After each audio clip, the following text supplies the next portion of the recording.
Pada chapter 3 bagian kedua kali ini akan dijelaskan mengenai internal CSS.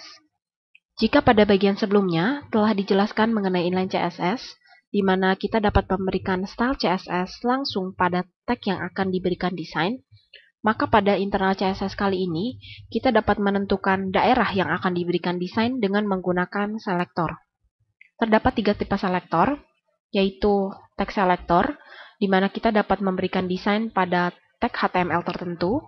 Kemudian ada pula class selector yang digunakan untuk memberikan desain pada kelas yang sama, yang biasanya digunakan untuk memberikan desain yang dipakai secara berulang-ulang. Kemudian ada pula ID selector yang digunakan untuk memberikan desain pada ID tertentu, yang biasanya digunakan untuk memberikan style pada komponen spesifik. Di sini kita telah memiliki sebuah halaman web dengan nama chapter3.html yang telah kita buat sebelumnya.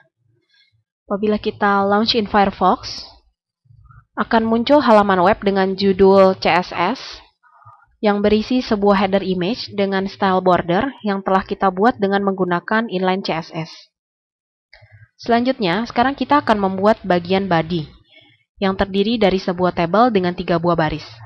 Baris pertama akan diisi dengan judul, baris kedua akan diisi dengan sebuah image beserta keterangannya, dan baris ketiga juga akan diisi dengan image lain beserta keterangannya. Untuk baris pertama, hanya dibutuhkan 1 buah kolom yang di call span. Seperti ini. Kemudian untuk judul, misalnya akan diberikan dengan tag H1. Kemudian ketikkan our products. Di save, kemudian refresh pada browser. Akan muncul tulisan our products berwarna hitam yang tertutup oleh warna background. Oleh karena itu, apabila kita ingin memberikan desain pada bagian judul our products dengan menggunakan internal CSS, kita definisikan style pada bagian head dengan menggunakan text style, kemudian gunakan type text/CSS seperti ini. Kemudian, karena tulisan our products berada di dalam tag H1, maka kita dapat menggunakan tag selector. Untuk mendeklarasikan tag selector pada internal CSS, maka kita hanya perlu mengetikkan nama tagnya H1 yang akan diberikan desain, diikuti dengan kurung kurawal buka dan kurung kurawal tutup. Kemudian kita menentukan style yang akan diberikan pada tag H1. Misalnya untuk mengubah jenis tulisan dapat digunakan font family. Lucida Handwriting. Diakhiri dengan tanda titik koma. Kemudian untuk menentukan warna dapat digunakan color. Misalnya white, diikuti titik koma. Ada pula dekorasi teks yang dapat kita definisikan dengan menggunakan text decoration. Misalnya bling. Kemudian di save, refresh pada browser.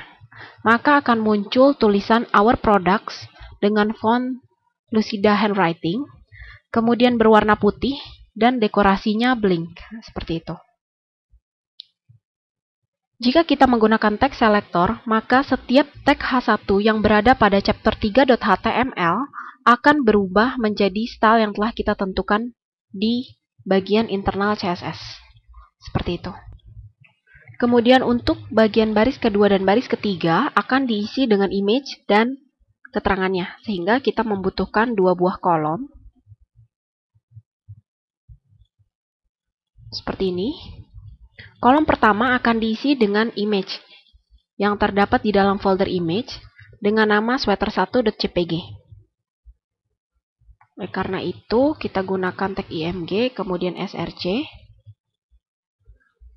folder image, sweater1, seperti ini. Kemudian kita copy. Untuk baris ketiga, ganti dengan nama sweater2. Kemudian kita save, refresh pada browser. Maka akan muncul gambar sweater 1 dan sweater 2 dengan ukuran yang berbeda. Apabila kita ingin memberikan pengaturan pada kedua gambar sweater 1 dan sweater 2 ini, maka dengan menggunakan internal CSS, kita dapat menggunakan kelas. Kita memberikan nama kelas yang sama untuk gambar pertama dan gambar kedua. Seperti ini. Kemudian kita dapat mendefinisikan style dengan menggunakan nama kelas yang telah kita buat. Pada bagian style, di bagian header, jika kita menggunakan kelas selector, maka gunakan tanda titik diikuti dengan nama kelas yang akan diberikan desain. Dalam hal ini kelas picture. Kemudian kita ingin menentukan width-nya. Sehingga ketikkan width misalnya 200 pixel. Kemudian untuk menentukan tinggi gunakan height, misalnya 250 pixel, seperti ini. Kemudian di save dan refresh pada browser. Maka gambar sweater 1 dan sweater 2 yang diberi nama kelas picture akan berubah sesuai dengan style yang kita tentukan pada bagian header, seperti ini. Setelah itu, untuk kolom kedua akan diberikan sebuah keterangan dengan tag P. Misalnya keterangannya sweater 1, seperti ini. Kemudian untuk yang kedua, gambar yang kedua juga diberikan keterangan. Misalnya sweater 2, seperti ini. Kemudian di save dan refresh pada browser. Muncul tulisan sweater 1 dan sweater 2 yang berwarna hitam. Untuk memberikan desain, karena menggunakan tag P, menggunakan tag yang sama, maka saya dapat menggunakan tag selector. Untuk menentukan jenis huruf, gunakan font family. Misalnya Arial. Diakhiri dengan titik koma. Kemudian untuk menentukan ukuran tulisan, gunakan font size. Misalnya 18 pixel, seperti ini. Kemudian untuk menentukan warna, gunakan color, white. Di save dan refresh pada browser. Maka tulisan telah berubah dengan tipe Arial berwarna putih dan ukurannya 18 pixel. Kemudian, apabila kita ingin memberikan warna latar belakang pada tabel yang berada di dalam, maka kita dapat menggunakan ID pada bagian tag table. Kenapa kita menggunakan ID? Karena desain table hanya digunakan satu kali, yaitu untuk bagian tabel yang berada di dalam saja. Oleh karena itu, karena digunakan sekali dan untuk komponen yang spesifik, maka kita dapat menggunakan ID. Untuk memberikan ID, pada style, kita gunakan tanda pagar diikuti dengan nama ID-nya. Misalnya body. Untuk memberikan warna background, gunakan background color. Misalnya abu-abu tua. Kemudian di save dan refresh pada browser. Maka warna background table akan berubah menjadi warna abu-abu tua. Akan tetapi, karena lebar tidak sesuai, maka kita dapat menentukan lebarnya dengan menambahkan width pada bagian ID body menjadi 900 pixel, seperti ini. Kemudian di save dan refresh pada browser.